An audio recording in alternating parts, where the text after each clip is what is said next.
guys, what's up? Dominic here, and in today's video I'm gonna be showing you how to make yourself sneeze.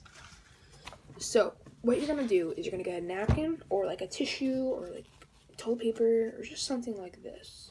So you're gonna roll it up. You're gonna roll it up like this and make it really long and perky and weird.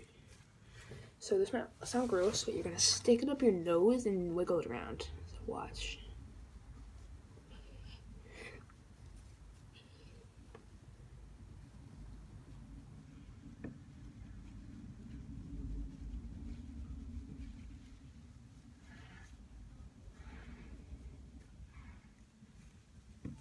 Hold on.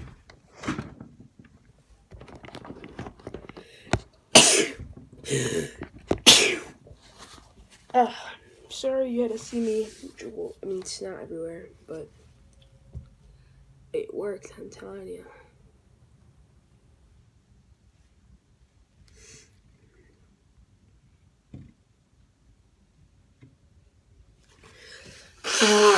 Your nose is gonna get runny after.